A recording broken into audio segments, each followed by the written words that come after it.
what is the rules through which electromagnetic induction can be governed, and what are the self induction and mutual induction. At a glance हम आपको summary दे दे रहे हैं.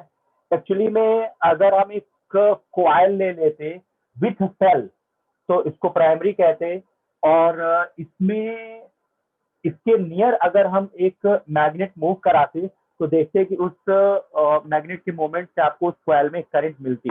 इसको magnet and coil experiment नाम दिया गया, और यहाँ से कॉन्सेप्ट आया सेल्फ इंडक्शन का. तो किसी भी मैग्नेट को अगर हम नियर द कॉइल मूव कराते हैं तो मैग्नेटिक फ्लक्स वेरिएशन स्टार्ट हो जाता है. मैग्नेटिक फ्लक्स वेरिएशन से ईएमएफ क्रिएट होता है और उस ईएमएफ से करंट इंड्यूस होती है. इस फिनोमेना को इलेक्ट्रोमैग्नेटिक इंडक्शन कहते हैं. एक्सप्लेन किया फैराडे ने ये कह के कि जब हम मैग्नेट को नियर द कॉइल मूव कराएंगे तो मैग्नेटिक फ्लक्स वेरिएशन से ईएमएफ आएगा, और ईएमएफ से इलेक्ट्रॉनों की ड्रिफ्टिंग होगी, और इलेक्ट्रॉनों के ड्रिफ्ट होने से हमें करंट मिलेगी. टू रूल्स दिए, Faraday's first law, Faraday's second law. Faraday's first law जो था वो न्यू मैनन के नाम से आया, और जो फैराडेज सेकेंड लॉ था वो लेंज लॉ के नाम से आया. फर्स्ट लॉ आया was the E is equal to minus n del phi by del t. If del phi by del t is the change in magnetic flux per unit time, or n is the number of turns, so EMF induced due to moving magnet will be the minus n del phi by del t. ये first था. Minus सिर्फ इस वजह से लग रहा है कि जब करंट प्रोड्यूस होती है तो उस काज को अपोज करती है जिस काज से डेवलप हुई है. अगर magnet near to the coil आ रहा था तो तुरंत जो करंट इंड्यूस होगी वो ऐसी पोलैरिटी डेवलप करेगी to the facing area of the magnet कि वो मैग्नेट रिपेल बैक होने लगेगा. और अगर मैग्नेट नियर द कॉइल जा रहा था तो करंट इंड्यूस की डायरेक्शन ऐसी होगी कि नियर द कॉइल के लिए वो रिपेल बैक करे. और अगर मैग्नेट को वापस खींचे हम तो देखते थे कि जब मैग्नेट वापस आता था तो direction of current is reverse, और अभी मैग्नेट के वापस आने का अपोज होता था by the induce current by making the opposite polarity. तो जब हम एक मैग्नेट को नियर द कॉइल मूव कराते हैं तो दो इन्फेरेंस तो मिलते ही मिलते हैं. Quicker is the moment, higher is the current. जितना फास्ट आप मैग्नेट को मूव कराते हैं उतना ज्यादा करंट मिलती है, और जब करंट आ जाती है तो उस काज को ही अपोज करती है जिस काज से डेवलप हुई है. मैग्नेट का पास आना है तो पास आने को अपोज करेगी बाय रिपल्सन. मैग्नेट का दूर जाना है तो दूर जाने को अपोज करेगी बाय अट्रैक्शन. इसको दो रूल में बाउंड किया गया. Faraday first law was the minus n del phi by del t, और सेकेंड लॉ लेंज लॉ था जो एनर्जी कंजर्वेशन को कंफर्म कर रहा था. एनर्जी कंजर्वेशन ये कहता है जब मैग्नेट को नियर द कॉइल मूव कराए तो अपोज इस वजह से हुआ कि अपोज होने में आपको वर्क करना पड़ा, वो work amount of electricity generation में इन्वॉल्व हुआ. Means work done by you to move the magnet is equal to amount of electricity generated. ये था लेंज लॉ. उसके बाद म्यूचुअल इंडक्शन हमने देखा कि एक कॉइल में अगर करंट को फ्लक्चुएट कराए तो नियर बाई कॉइल्स में करंट जनरेट हो जाती है. इसको म्यूचुअल इंडक्शन कहते हैं. जैसे रिमोट कंट्रोल या आपका मोबाइल दूसरे मोबाइल के साथ रिंग दे सकता है, बात कर सकते हैं, डेटा ट्रांसफर कर सकते हैं. तो एक डिवाइस को दूसरे डिवाइस से हम लिंक करा रहे हैं बाय मैग्नेटिक फ्लक्स वेरिएशन. अगर एक में हम करंट फ्लो कराएं और अभी उस करंट को फ्लक्चुएट कराए तो around that magnetic field fluctuate करेगी, और अगर नियर बाई कॉइल से मैग्नेटिक फ्लक्स वेरिएशन स्टार्ट हो जाए तो उसमें करंट आ जाएगी. इसको बोलते हैं म्यूचुअल इंडक्टेंस. हम लोगों ने एक पैरामीटर एम देखा था. एम की वैल्यू आई थी minus E2 upon del I1 by del T. ये आई थी. That is EMF in secondary divided by current variation in primary. और उसके बाद हम लोगों ने सेल्फ इंडक्शन देखा था.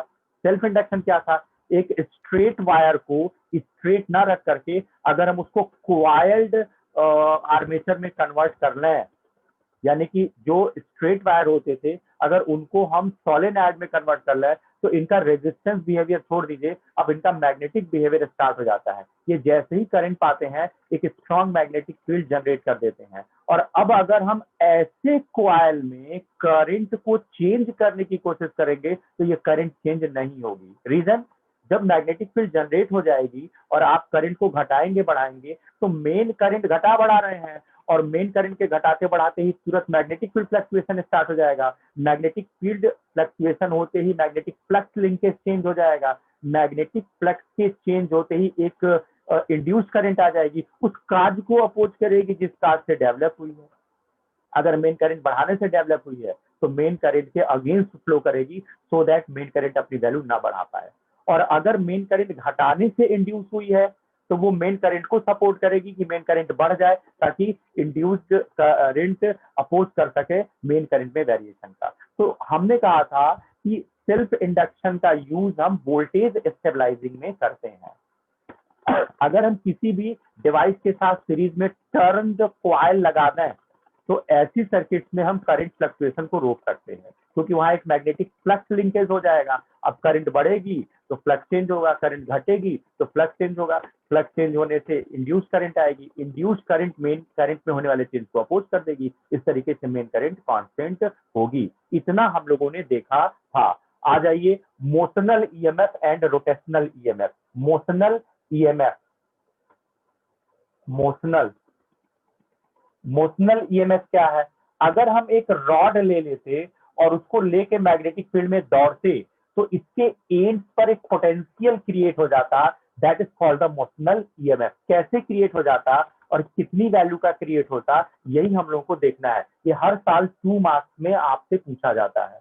तो अगर एक रॉड है हमारे पास ए एंड बी, बहुत सारे फ्री इलेक्ट्रॉन्स हैं इसमें ऐसे, नो डाउट ये नेगेटिव चार्ज नहीं है, क्योंकि फ्री इलेक्ट्रॉन्स के पीछे एटम भी है, वो एटम इसके चार्ज को न्यूट्रल किए हुए हैं। अब मान लेते हैं ये मैग्नेटिक फील्ड है बोर्ड के परपेंडिकुलर इन द बोर्ड।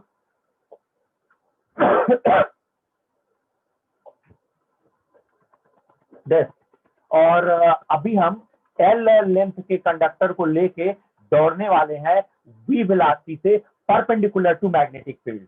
जिस मैग्नेटिक फील्ड में दौड़ने वाले हैं इज ऑफ वैल्यू बी। देखिए रियल में क्या हुआ होगा। हुआ ये होगा कि जैसे इस रॉड को लेके दौड़ेंगे, इसके अंदर सिचुएटेड इलेक्ट्रॉन्स भी तो रॉड के साथ ही दौड़ेंगे। और आपको पता है running charge in a magnetic field experiencing a force, और उस फोर्स से ड्रिफ्ट होंगे। यानी जब हम मेटेलिक कंडक्टर ए बी को लेके मैग्नेटिक फील्ड में दौड़ेंगे तो जैसे ही दौड़ेंगे इसके जो फ्री इलेक्ट्रॉन्स हैं, वैलेंस इलेक्ट्रॉन और द फ्री इलेक्ट्रॉन, वो फ्री इलेक्ट्रॉन इस वायर में वायर के साथ ही दौड़ेंगे। और आपको पता है कि running charge in a magnetic field experiences a force. तो अगर हम मैग्नेटिक फील्ड को शो कराएं, ये फ्लेमिंग्स लेफ्ट हैंड रूल लगा रहे हैं, ये मैग्नेटिक फील्ड को शो कर रहा है, ये running direction of the metallic conductor show कर रहा है, ये शो कर रहा है फोर्स ऑन पॉजिटिव प्रोटॉन। तो पॉजिटिव प्रोटॉन पर फोर्स लेके क्या करेंगे, क्योंकि प्रोटॉन तो चलते नहीं है। तो अगर प्रोटॉन पर यानी पॉजिटिव पर फोर्स की डायरेक्शन ये है तो नेगेटिव पर फोर्स की डायरेक्शन अपोजिट हो जाएगी।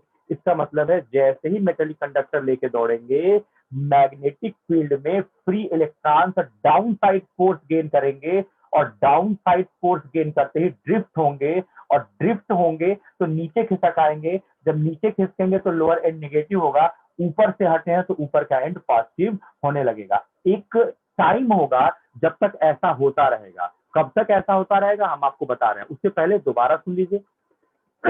मेटेलिक कंडक्टर को जब लेके दौड़ते हैं तो फ्री इलेक्ट्रॉन्स पर एक फोर्स लगता है बीक्यूवी साइन थीटा, परपेंडिकुलर लिए हुए हैं तो बीक्यूवी लगता है, जिसकी वजह से डाउन साइड ड्रिफ्ट होते हैं। जब इलेक्ट्रॉन डाउन साइड ड्रिफ्ट होते हैं तो लोअर एंड नेगेटिव हो जाता है, अपर एंड पॉजिटिव हो जाता है। तो जब ड्रिफ्ट हुए तो जिस फोर्स से ड्रिफ्ट हुए वो फोर्स है एफएम, मैग्नेटिक फोर्स, वैल्यू है बी क्यू वी। और जैसे ही ड्रिफ्ट हुए लोअर एंड नेगेटिव हो गया, अपर एंड पॉजिटिव, तो एक इलेक्ट्रिक फील्ड जनरेट हो गई +2 माइनस। और जैसे जैसे इलेक्ट्रॉन डाउन साइड आएंगे वैसे वैसे इलेक्ट्रिक फील्ड स्ट्रांग होती जाएगी। ये electric field in free electron पर अप साइड फोर्स लगाएगी, और आपको पता है up side force on electrons due to electric field will be F electric will be Q E. कहीं ऐसा ना हो कि मैग्नेटिक फोर्स की वजह से इतने सफिशिएंट इलेक्ट्रॉन नीचे चले गए कि developed field become so stronger, और इसकी वजह से इन फ्री इलेक्ट्रॉन्स पर इलेक्ट्रिक फील्ड के अगेंस्ट जो इलेक्ट्रिकल फोर्स जनरेट होगा क्यूई, वो एफएम को काउंटर बैलेंस कर दे। जैसे ही इलेक्ट्रिकल फोर्स मैग्नेटिक फोर्स को काउंटर बैलेंस करेगा, अभी इलेक्ट्रॉनों की ड्रिफ्टिंग रुक जाएगी। रुक गई। तो अगर अब देखें आप तो ये सफिशिएंट नेगेटिव हो चुका है, ये सफिशिएंट पॉजिटिव हो चुका है। अगर एक वोल्टमीटर यहाँ लगा दें तो आप इस ईएमएफ को रीड कर सकते हैं थ्रू द वोल्ट मीटर। इसको बोलते हैं, यानी एक सेल जैसा हो गया। रॉड का एक एंड नेगेटिव पोटेंशियल पर हो गया, रॉड का एक एंड पॉजिटिव पोटेंशियल पर हो गया। अब इस ईएमएफ की वैल्यू जाननी है तो दोबारा सुन लीजिए। स्टेप 1, रॉड को लेके दौड़े। Step 2, free electrons downside drift हुए by experiencing the force BQ हुई। स्टेप 3, एक इलेक्ट्रिक फील्ड डेवलप हो गई +2 इस इलेक्ट्रिक फील्ड ने फ्री इलेक्ट्रॉनों के डाउन साइड मूवमेंट को अपोज कर दिया through the electrical force QE. और एक केस ऐसा आया कि मैग्नेटिक फोर्स ने इतने सफिशिएंट इलेक्ट्रॉन डाउन साइड भेजे कि डेवलप्ड इलेक्ट्रिक फील्ड का इलेक्ट्रिकल फोर्स मैग्नेटिक फोर्स को काउंटर बैलेंस कर दिया और अब इलेक्ट्रॉनों की ड्रिफ्टिंग रुक गई। इस केस में एक definite EMF across the conductor develop हो गया। इक्विलिब्रियम में दोनों इक्वेट हो जाएंगे, तो हो जाएगा B Q V is equal to Q E. और इलेक्ट्रिक फील्ड याद कीजिए, इलेक्ट्रोस्टैट में क्या होता है, V by D, V for potential difference, D for separation. V की जगह यहाँ ईएमएफ है और डी की जगह यहाँ एल है। इस टर्मिनल और इस टर्मिनल के बीच ये लेंथ एल है एंड ईएमएफ इज से ई, स्मॉल ई। तो EMF is small E and cross में लेंथ एल है, यानी कि electric field V by D से ओपन हो गई। नाउ क्यू से क्यू कैंसिल हो गया, एल इधर कर लीजिए, BVL, BVL is equal to EMF. यानी जब एक एल लेंथ का कंडक्टर वी वेलोसिटी से बी मैग्नेटिक फील्ड में लेके दौड़ा जाता है तो उसके एंड पर एक ईएमएफ इंड्यूस हो जाता है जिसको मोशनल ईएमएफ कहते हैं। वैल्यू होती है बीवीएल। ये तब आती है when we are running perpendicular to the external magnetic field. If we are not running perpendicularly to the magnetic field तो आपको पता है वी साइन थीटा लेते हैं, ईएमएफ इंड्यूस्ड हो जाएगा बीवीएल साइन थीटा। ये एक मेथड से है, दूसरा मेथड भी देख लीजिए। कॉन्सेप्ट तो यही है कि जब कोई रॉड किसी मैग्नेटिक फील्ड में मूव करता है तो उसके एंड्स पर एक पोटेंशियल या ईएमएफ क्रिएट हो जाता है। उस ईएमएफ की वैल्यू बीवीएल साइन थीटा होती है या maximum value BVL sine 90 means BVL होती है। ऐसा इस वजह से हो रहा है क्योंकि running rod cutting a magnetic flux. एक मेथड हो गया। मोशनल ईएमएफ दूसरे मेथड से भी निकाल सकते हैं। ध्यान से देखिए, आईआईटी में या नीट में इसी मेथड का इस्तेमाल होता है, ये जो दूसरा वाला बता रहे हैं। ये आसान होता है। जैसे ये हो गई एक मैग्नेटिक फील्ड और इसमें आप रॉड को लेके दौड़ने वाले हैं। This is the rod, this is the rod of length L और इसको आप वी वेलोसिटी से लेके दौड़ने वाले हैं। जब दौड़ेंगे तो चलिए मान लेते हैं एक्स डिस्टेंस आप कवर कर ले रहे हैं दौड़ के इन टाइम टी, तो इस रॉड की अपीयरेंस अभी यहां हो जाएगी। अगर ऐसा है तो ईएमएफ अक्रॉस द रॉड, सोचिए cutting the magnetic flux, cutting the magnetic flux will develop the EMF. कितना, फैराडे फर्स्ट लॉ के accordingly minus N del phi by del t. Every material which is cutting the magnetic flux has a induced EMF। और अगर उसमें option है flow का charge का तो आपको वो करंट भी मिल सकती है। तो यहाँ तो एक टर्मिनल नीचे, यानी एक जो फ्री इलेक्ट्रॉन थे वो नीचे चले गए, अब ये तार से जोड़ दें तो ये एक्सेस इलेक्ट्रॉन रन करके वापस आएंगे, फिर मैग्नेटिक फोर्स इनको ढकेल के नीचे करेगा, इलेक्ट्रिक फोर्स थोड़ी देर में अपोज करेगा, फिर ये प्रोड्यूस हो जाएंगे, फिर ये रन करके तो सर्किट पूरी कर दें तो करंट हो जाएगी। लेकिन सर्किट पूरी नहीं कर रहे हैं, हम अक्रॉस द रॉड बात कर रहे हैं। तो अक्रॉस द रॉड मतलब ओपन एंड, ओपन एंड पर चार्ज के मूवमेंट की वजह से ईएमएफ क्रिएट होता है और क्लोज्ड लूप होता है तो उस केस में इंड्यूस्ड करंट क्रिएट होती है। तो हम ये कह रहे हैं कि अगर रॉड को लेके हम दौड़ गए तो इसके एंड पर डेवलप्ड ईएमएफ हम फैराडे फर्स्ट लॉ से भी निकाल सकते हैं, minus N del phi by del T. N छोड़ दीजिए, नंबर ऑफ टर्न होता है, यहाँ नंबर ऑफ टर्न नहीं है, एक रॉड है। माइनस छोड़ दीजिए क्योंकि लेंज लॉ को इंक्लूड करता है कि जो भी करंट आएगी वो उस काज को अपोज करेगी जिस काज से डेवलप हो रही है। आपको क्या लग रहा है, जब ये रॉड लेके दौड़ रहे हैं तो ये रॉड अपोज नहीं कर रहा है, तुरंत इसमें चार्ज का फ्लो आ रहा है और वो चार्ज का फ्लो उस काज को अपोज कर रहा है, यानी जिधर हम लेके दौड़ रहे हैं उसके अगेंस्ट एक फोर्स लगा के इसको रोकने की कोशिश कर रहा है। तो यहाँ हमारे पास ईएमएफ हो जाएगा del phi by del T. Del phi change in flux कितना हो जाएगा, बी डेल ले, अरे बी इंटू ए होता है, और चेंज इन फ्लक्स तो बी तो फिक्स है ना, लेके दौड़ रहे हैं तो चेंज इन एरिया कितना होगा, चेंज इन एरिया, इसका एरिया 0 लेते हैं, क्यों, लेंथ तो लिखे हैं, ब्रेथ तो लिखे नहीं है, लेकिन जब ये दौड़कर यहाँ पहुंचा तो इतना एरिया इंक्लूड कर लिया, क्लियर है, यानी यहाँ से यहाँ तक आने में इसने जो एरिया इंक्लूड कर लिया वो एरिया हो जाएगा L into X, means A की वैल्यू हो जाएगी L into X, where L is length of conductor and x is the distance जो हम दौड़कर पूरा कर रहे हैं in time t, del T को डेल टी रहने दीजिए, दिस नाउ ये हो जाएगा b, डेल के अंदर l है, x से l बाहर आएगा क्योंकि लेंथ कहाँ चेंज हो रहा है, डेल ओवर द x हो जाएगा del x by del T, del X by del T will be the running velocity, तो आप इसको v लिख सकते हैं, आ गया BVL, देखिए BVL, ये आ गया BVL। अब अर्थ की एक मैग्नेटिक फील्ड है, बताए थे क्यों, अर्थ के सेंट्रल कोर में सभी materials molten and ionised state में है। अब जब अर्थ स्पिन कर रही है वेस्ट टू ईस्ट तो उसके सेंट्रल कोर में मॉल्टेन एंड आयनाइज्ड लिक्विड भी स्पिन कर रही है। अब आपको पता है कि आयनाइज्ड लिक्विड जब स्पिन करेगी तो करंट लूप बनेगा, करंट लूप से मैग्नेटिक मूवमेंट आएगा और मैग्नेटिक मूवमेंट से मैग्नेटिक फील्ड आएगा। अकॉर्डिंगली अर्थ के अराउंड एक स्ट्रॉन्ग मैग्नेटिक फील्ड डेवलप हो जाता है, यानी अर्थ बिहेव्स लाइक अ मैग्नेट। अर्थ के मैग्नेट का नॉर्थ पोल साउदर्न हेमिस्फीयर में होता है, साउथ पोल नॉर्दर्न हेमिस्फीयर में होता है। दोबारा सुन लीजिए, हम एक्सप्लेन कर दे रहे हैं। हम कह रहे हैं अर्थ के magnet, earth magnetic behaviour show करती है, अर्थ के मैग्नेट, अगर अर्थ के मैग्नेट को लोकेट करें तो उसका नॉर्थ पोल साउदर्न हेमिस्फीयर में आता है और साउथ पोल नॉर्दर्न हेमिस्फीयर में आता है। अब जरा रोक लीजिए इसको, हमको कैसे पता चला कि अर्थ के मैग्नेट का नॉर्थ पोल साउदर्न हेमिस्फीयर में है? तो जरा सोच के देखिए, साउदर्न हेमिस्फीयर क्यों है? साउदर्न हेमिस्फीयर इसलिए है क्योंकि कंपास का एस उधर है और कंपास का एस किसी भी मैग्नेट के एन से अट्रैक्ट होता है। इसका मतलब है जब हम कंपास को अर्थ पर रखते हैं तो कंपास का एस जिधर होगा वो साउथ डायरेक्शन होगा, यानी कि अर्थ में जो नॉर्दर्न हेमिस्फीयर और साउदर्न हेमिस्फीयर है वो इस वजह से है क्योंकि कंपास का एन और कंपास का एस है।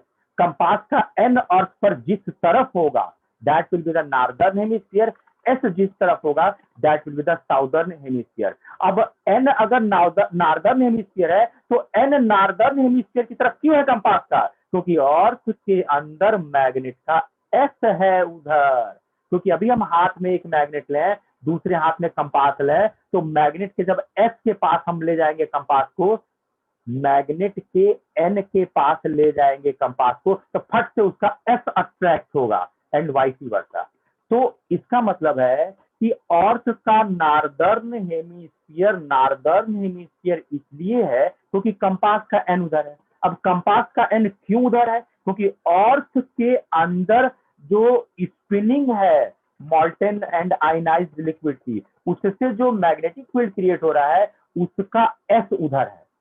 इसका मतलब है अर्थ के नॉर्दर्न हेमिस्फीयर में अर्थ के मैग्नेट का साउथ पोल है और अर्थ के साउदर्न पोल में अर्थ के मैग्नेट का नॉर्थ पोल है।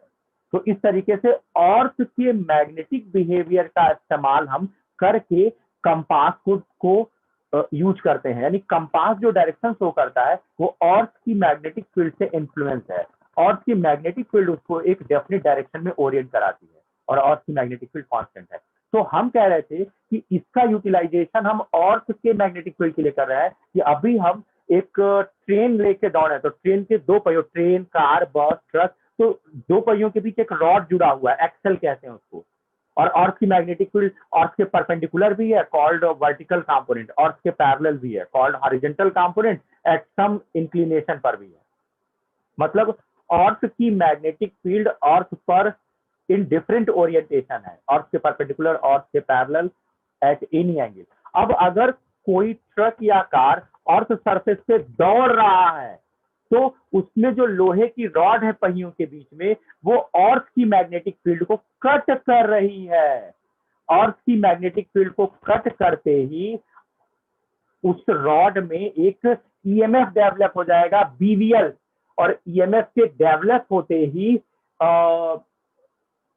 रॉड में अगर सर्कुलेशन पूरा होने जाए तो एक करंट इंड्यूस हो जाएगी। इस करंट, अच्छा, करंट जब इंड्यूस होती है तो उस कास्ट को अपोज करती है जिस कास्ट से डेवलप हुई है। तो अगर वो करंट आ गई तो इस एक्सल के लगातार आगे बढ़ने को अपोज करेगी, यानी तुरंत बियरिंग को जाम करके बियरिंग को रोकने की कोशिश करेगी। दोबारा सुन लीजिए, हम ये कह रहे हैं कि जब एक रॉड को मैग्नेटिक फील्ड में लेके दौड़ते हैं तो मैग्नेटिक फ्लक्स कट होता है। मैग्नेटिक फ्लक्स कट होने से एक ईएमएफ डेवलप होता है, और अगर सर्किट पूरी करता है तो इस ईएमएफ की वजह से करंट इंड्यूस होती है। और लेंज कहते हैं कि जब ये करंट आती है तो उस कार्ड को अपोज करती है जिस कार्ड से डेवलप हुई है। अब हम आपसे ये कह रहे हैं कि जितने भी हमारे पास रनिंग व्हीकल्स हैं, कार है, ट्रक है, बस है, इवन तो एरोप्लेन, एरोप्लेन में भी तो ऐसे उतर रहा है एरोप्लेन। तो एरोप्लेन का जो विंग स्पैन है, जो उसकी एक तो उतर रहा है, ये डायमेंशन लेंथ की है, का परपेंडिकुलर ले लीजिए, ये स्पैन चौड़ाई उसकी जो है एरोप्लेन की। जब एरोप्लेन आप स्पैन एल बी वेलोसिटी से उतर रहा है तो अर्थ की मैग्नेटिक फील्ड का वर्टिकल कंपोनेंट को कट कर रहा है। अगर एरोप्लेन अर्थ की मैग्नेटिक फील्ड के वर्टिकल कंपोनेंट को कट कर रहा है, यानी कि ये एरोप्लेन है, इसका हमें जिस लाइन पर चल, इस लाइन पर चल रहा था, ये वेलोसिटी हो गई, ये वेलोसिटी हो गई। वेलोसिटी के परपेंडिकुलर जो डायमेंशन आएगा वो लेंथ ऑफ एरोप्लेन लिया जाएगा, ये हो जाएगा लेंथ या ब्रेथ। यानी ईएमएफ में ये वेलोसिटी के परपेंडिकुलर वाला डायमेंशन यूज होता है एज अ लेंथ। अब अगर एरोप्लेन उतर रहा है ऐसे, और तो इसकी वेलोसिटी इस लाइन पर हो गई, डेस, ठीक है, इस लाइन पर हो गई उसकी वेलोसिटी, और उसकी विंग स्पैन ऐसे हो गई, यानी कैसा दिखेगा, ये ऐसा दिखेगा, डेस। This is the line along which aeroplane is moving with the velocity v, और this is the wing span. और मैग्नेटिक फील्ड देखेंगे तो magnetic field is this, earth की magnetic field perpendicular to this. अब जो एरोप्लेन है उसके wing span पर एक ईएमएफ इंड्यूस हो जाएगा, आप वैल्यू बीवीएल साइन थीटा। अभी मैंने नोट्स पोस्ट किया है व्हाट्सएप ग्रुप में, उसमें देखिएगा एक न्यूमेरिकल है इस साल के लिए 4 नंबर में, particularly in CBSE and ISC, Uttar Pradesh board में दूसरे क्वेश्चन बनने हैं। तो हमारे कहने का मतलब है कि जब एरोप्लेन उतरता है तो वो अर्थ की मैग्नेटिक फील्ड को कट करता है, अर्थ की मैग्नेटिक फील्ड को कट करने की वजह से उसके विंग पर एक ईएमएफ इंड्यूस हो जाता है। अगर इस ईएमएफ से करंट आ गई एरोप्लेन के सरफेस पर तो करंट उस काज को अपोज करेगी जिस काज से डेवलप हुई है। जब सरफेस पर करंट आती है, इंड्यूस करंट, तो उसको एडी करंट कहते हैं। एडी करंट, एडी मीन भावरी, जैसे पानी में वो स्पाइरल सर्किल्स बनते हैं, जगह जगह गोल गोल घूमता है, तो बिल्कुल वैसे ही अगर वॉल्यूम में करंट है, जैसे हम एक मैग्नेट को कॉइल के पास मूव कराते थे, कॉइल में करंट थी तो नाम दिया इंड्यूस करंट। लेकिन एक एरोप्लेन लेके मैग्नेटिक फील्ड में दौड़ गए तो उसके पूरे सरफेस पर इलेक्ट्रॉन का मूवमेंट स्टार्ट हो गया, तो इसको हम इंड्यूस करंट नहीं कहते, इसको हम एडी करंट कहते हैं। अभी आगे देखेंगे इसको। तो हम ये कह रहे हैं कि जब एरोप्लेन और मैग्नेटिक फील्ड में मूव करते हैं तो अर्थ की मैग्नेटिक फील्ड को कट करते हैं। अर्थ के मैग्नेटिक फील्ड को कट करने की वजह से flux linkage among them change होता है, अकॉर्डिंगली उनके विंग स्पैन पर एक ईएमएफ इंड्यूस हो जाता है, और ईएमएफ से करंट, इस करंट को एडी करंट कहते हैं। ये इतनी स्ट्रांग होती है कि ये एरोप्लेन के इंजन में रोटेटिंग ब्लेड्स को रोक सकती है। क्यों? अकॉर्डिंग टू लेंज लॉ, क्योंकि अगर एरोप्लेन रुक जाता तो फ्लक्स कट रुक जाता, फ्लक्स कट रुक जाता तो एडी करंट सीज हो जाती। यानी कि होता क्या है कि जब काफी फास्ट रनिंग प्लेन अर्थ के नियर मूव करते हैं तो उनके सरफेसेस पर एडी करंट जनरेट हो जाती है। क्यों? ड्यू टू मोशनल ईएमएफ, क्योंकि उनकी विंग्स जो है वो अर्थ की मैग्नेटिक फील्ड को कट कर रही होती हैं, जिसकी वजह से उनके सरफेसेस पर ईएमएफ और एक करंट आ गई जो उस काज को अपोज करेगी जिस काज से डेवलप हुई। काज है मैग्नेट का मूविंग, तो मैग्नेट को रोक सकती है, इंजन फेल हो जाता है। इसीलिए जब एरोप्लेन को उतारते हैं तो एक सर्किल बनवाते हैं। क्यों? आधी सर्किल में इलेक्ट्रॉन का रोटेशन एक विंग से दूसरे विंग की तरफ होगा, और दूसरी आधी जो आधी बाकी की बची आधी सर्किल है उसमें जो है वो डायरेक्शन चेंज हो जाएगी, न्यूट्रलाइज हो गया। इसीलिए कभी भी एरोप्लेन सीधे लैंड नहीं करता, वो हमेशा एक सर्कुलर ट्रैक पर ऐसे आते हुए इस तरीके से लैंड करता है। क्यों? क्योंकि वो अर्थ की मैग्नेटिक फील्ड में मैग्नेटिक फ्लक्स को कट कर रहा है। मैग्नेटिक फ्लक्स को कट करने की वजह से उसके विंग स्पैन पर एक ईएमएफ इंड्यूस हो रहा है। उस ईएमएफ से करंट इंड्यूस अगर हो गई, कॉल्ड एडी करंट, तो ये इंजन में जो ब्लेड्स मूव कर रहे हैं या पिस्टन मूव कर रहे हैं उनके मोशन को सीज कर सकता है, और अगर ऐसा हुआ तो प्लेन क्रैश हो जाएगा। इससे बचने के लिए हम लोग क्या करते हैं कि जब प्लेन अर्थ मैग्नेटिक फील्ड को फेस करता है या very near to earth surface होता है, स्ट्रांग मैग्नेटिक फील्ड को फेस करता है, तो उसको सेमी सर्कुलर ट्रैक पर मूव कराते हैं, ताकि जो इलेक्ट्रॉनों का मूवमेंट है वो लेफ्ट टू राइट और राइट टू लेफ्ट हो। इस प्रोसेस में जो है वो एक ईएमएफ, स्ट्रांग वैल्यू ईएमएफ ना क्रिएट हो सके। तो बड़ी सिंपल सी बात है, अगर न्यूमेरिकल आएगा तो आपको बीरियल साइन थीटा लगाना पड़ेगा। बी अर्थ मैग्नेटिक फील्ड होगी, हॉरिजॉन्टल कंपोनेंट देते हैं एच के नाम से। वी वेलोसिटी आपका एरोप्लेन हो जाएगा, और एल देखिएगा एरोप्लेन में लेंथ क्या लेते हैं। जैसे देखिए अब मैं एक एरोप्लेन बना सकता हूं, ये देखिए, ये देखिए, ये मैंने एरोप्लेन बनाया, दिख रहा है। अब इससे अच्छा एरोप्लेन मेरे पास नहीं है, जो है यही है। आगे चोंच लगा दे रहा है तो फिर ये फाइटर जेट हो जाएगा देश। अब इसमें ये इस लाइन पर अगर उतर रहा है, इस लाइन पर वी, तो this is to be taken as L. ये ध्यान रखिएगा, ये लेंथ नहीं है, विंग स्पैन।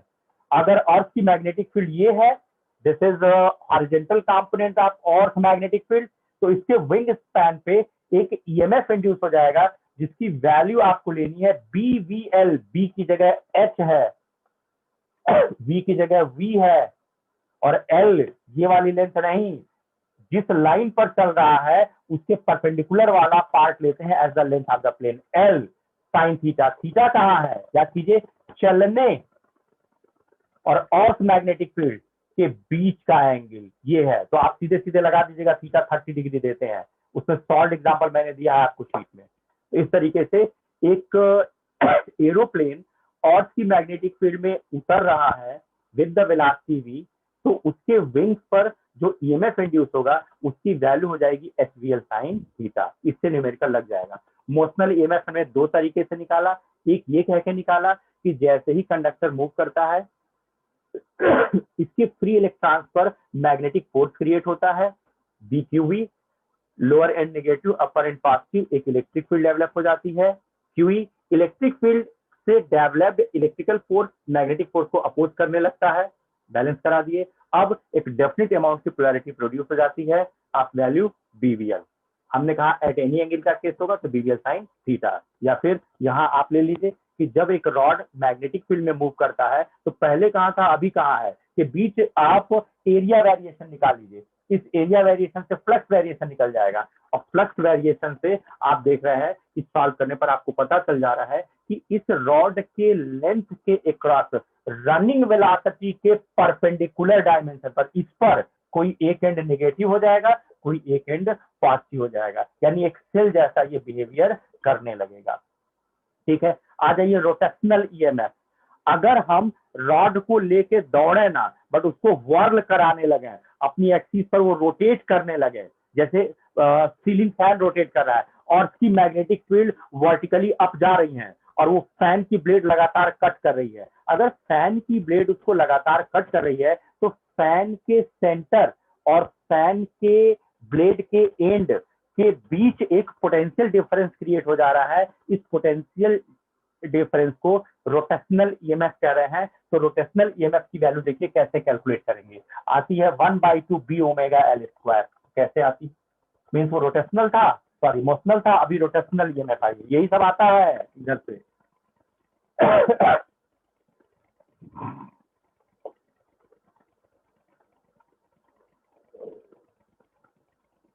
वही रॉड जो लेके दौड़े थे अभी उसको लेके ना दौड़े, बट एक एंड फिक्स कर ले और दूसरे एंड को सम वेलोसिटी ओमेगा से रोटेट कराए इन अ मैग्नेटिक फील्ड।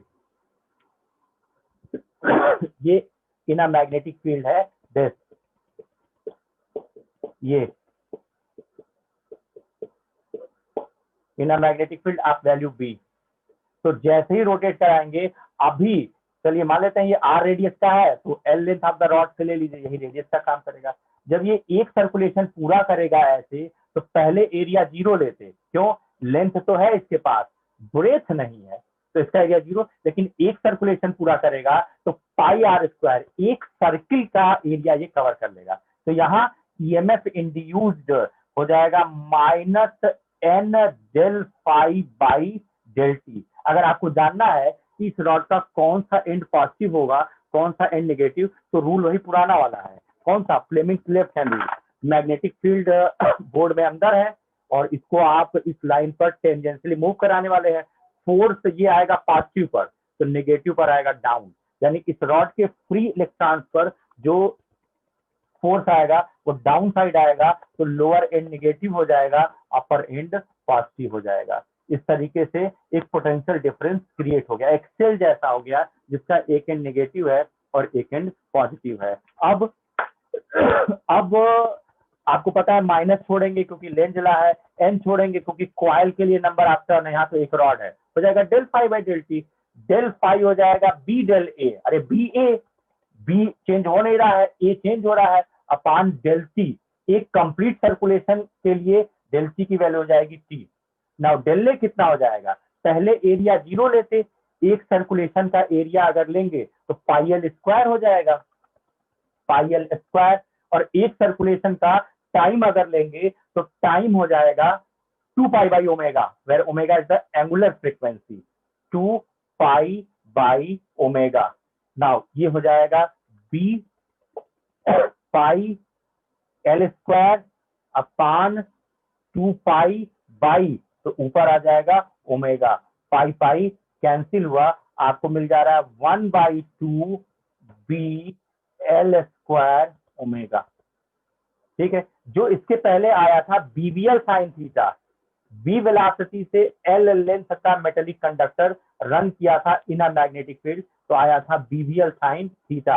अभी उसकी वैल्यू हो जा रही है 1/2 बी एल स्क्वायर ओमेगा। तो इस तरीके से rotating objects in a magnetic field जो होते हैं, उनके लेंथ के अक्रॉस एक ईएमएफ इंड्यूस होता है जिसको रोटेशनल ईएमएफ कहते हैं। आ जाइए एडी करंट। जब आप कॉइल में करंट इंड्यूस कराते हैं और जब आप सरफेस पे करंट इंड्यूस कराते हैं, तो इन दोनों में अंतर है। सरफेसेस पे डेवलप होने वाली इंड्यूस करंट को एडी करंट कहते हैं। जैसे आप एक मैग्नेट को नियर द कॉइल मूव कराए, तो उस कॉइल में जो करंट आई वो सर्कुलेट करती हुई एक एंड से दूसरे एंड में एंटर कर गई, इस तरीके से उसको एक फुल ट्रैक मिल गया, this is the induce current. लेकिन एक लोहे का टुकड़ा लीजिए हैविंग द वॉल्यूम और उसको लेकर मैग्नेटिक फील्ड में दौड़ जाइए, तो जब वो लोहे का टुकड़ा इन अ मैग्नेटिक फील्ड होगा तो फ्लक्स तो लिंक हो गया ना, उससे फ्लक्स लिंक हो गया, ये मैग्नेटिक फील्ड में है, तो मैग्नेटिक फील्ड लाइन इससे पास कर रही है, अभी फ्लक्स लिंक हो गया। अब इस टुकड़े को अगर हम मूव करा दें तो flux linked with this piece start to move, इसको लेके दौड़ गए या छोड़ दिए या शिफ्ट हो गया, तो इससे फ्लक्स वेरिएशन हो जाएगा, फ्लक्स वेरिएशन से ईएमएफ आ जाएगा, ईएमएफ से इसके फ्री इलेक्ट्रॉन्स पर एक फोर्स आ जाएगा, वो ड्रिफ्ट होंगे, जो इलेक्ट्रॉन जहां होगा वहीं सर्कुलेट कर जाएगा, very similar to the AD.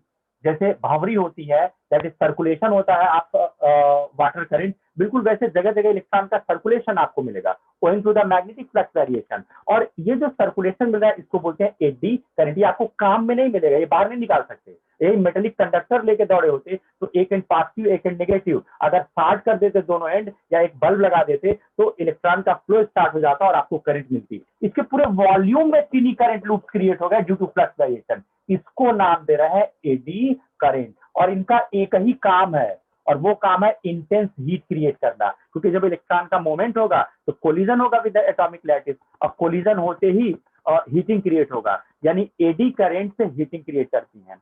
इसीलिए जितने भी इलेक्ट्रिकल और इलेक्ट्रॉनिकल इक्विपमेंट बनाए जाते हैं उसमें solid mass of metal use नहीं किया जाता। फॉर एग्जांपल ट्रांसफार्मर, अगर हम ट्रांसफार्मर की बात करें तो ट्रांसफार्मर में लोहा इसलिए यूज होता है क्योंकि हमें मैग्नेटिक फील्ड ज्यादा चाहिए। लेकिन वो लोहा एक सॉलिड मास ना होकर के पतली पतली स्ट्रिप्स को कलेक्ट करके बनाया जाता है, पर पतली पतली स्ट्रिप को लैमिनेटेड आयरन कोर कहते हैं। जितने भी आयरन का, जिन भी एपरेटस में आयरन का इस्तेमाल किया जाना है to enhance the magnetic field, वहां कभी भी सॉलिड मास ऑफ मेटल नहीं लेंगे। सोचिए क्यों? जब अल्टरनेटिंग करंट आप यूज करेंगे जो कि आपके घर तक आ रही है, डीसी करंट में कोई दिक्कत नहीं है, तो डीसी यूज ही कहा करते हैं। डीसी मतलब सेल, सेल फिर मोबाइल में यूज हो रहा है, सेल फिर इन्वर्टर में यूज हो रहा है। लेकिन जब वो अल्टरनेटिंग करंट में कन्वर्ट होगा फॉर हाई पावर, तो करंट फ्लक्चुएट करेगी। तो अगर हमने किसी इंस्ट्रूमेंट में सॉलिड लोहे का टुकड़ा लगा दिया और वहां अगल बगल कहीं करंट घट बढ़ रही है, तो उस सॉलिड लोहे के टुकड़े से फ्लक्स वेरिएशन स्टार्ट हो जाएगा। फ्लक्स वेरिएशन की वजह से उसमें एक ईएमएफ इंड्यूस हो जाएगा, उस ईएमएफ से करंट सर्कुलेशन स्टार्ट हो जाएगा in all of the volume. अब इस करंट को एडी करंट कह रहे हैं, और जैसे ही एडी करंट आएगी ये इंटेंस हीट हो जाएगा। ट्रांसफार्मर बहुत गर्म होते हैं इसी वजह से। अब हम करते क्या है कि मान लेते हैं इसमें 1 मिलियन इलेक्ट्रॉन है, जगह जगह जगह जगह सर्कुलेट कर रहे हैं, ये रेड हॉट होकर मेल्ट कर गया, सर्किट डैमेज हो गई, इसकी पतली पतली स्लाइस काट देंगे। अब जो मिलियंस ऑफ द इलेक्ट्रॉन है वो 1000 स्लाइसों में डिस्ट्रीब्यूट हो गए, और एक स्लाइस को जब दूसरी स्लाइस के ऊपर रखने जाएंगे तो प्रॉपर इंसुलेशन कर देंगे। यानी सॉलिड मास ऑफ मेटल जो था उसको पतली पतली स्ट्रिप में काट दिए और प्रॉपर इंसुलेट करके फिर वन अबव द अदर रख दिए। अब ये मैग्नेटिक फील्ड इनहैंस तो करेगा, लेकिन अब इसकी जो एडी करंट है वो उतनी स्ट्रांग नहीं हो पाएगी जितनी पहले थी। पहले 1 मिलियन इलेक्ट्रॉन एक साथ इस पूरे वॉल्यूम में रोटेट हो रहे थे, और अभी 1 मिलियन इलेक्ट्रॉन अलग अलग स्ट्रिप्स में रोटेट होंगे, तो वो उतनी इंटेंस हीटिंग क्रिएट नहीं कर पाएंगे जितनी एक सॉलिड मास ऑफ मेटल में क्रिएट करते। इसीलिए टीवी, फ्रिज, कूलर, कंप्यूटर जितने भी एपरेटस अल्टरनेटिंग करंट से चलते हैं, उन एपरेटस में लोहे का इस्तेमाल हम नहीं करते हैं, और अगर करना पड़ा तो लोहे की पतली पतली पत्तियां काटते हैं, स्ट्रिप्स, उनको प्रॉपर इंसुलेट करके जोड़ करके, और अब हम उनका इस्तेमाल यहाँ मैग्नेटिक फील्ड को इनहैंस करने में करते हैं। हम ट्रांसफार्मर लेके आएंगे तो आपको दिखा देंगे कि उस ट्रांसफार्मर में जो मेटेलिक स्ट्रिप्स हैं वो पतली पतली, दैट इज जो लोहा है वो पतले पतले स्ट्रिप्स को ऐड करके बना है। अब यहाँ लैब तो है नहीं घर पे, वो तो कोचिंग में है, तो चलिए ठीक है, जब प्रैक्टिकल की जरूरत होगी तो आपको वहां दिखाया जाएगा।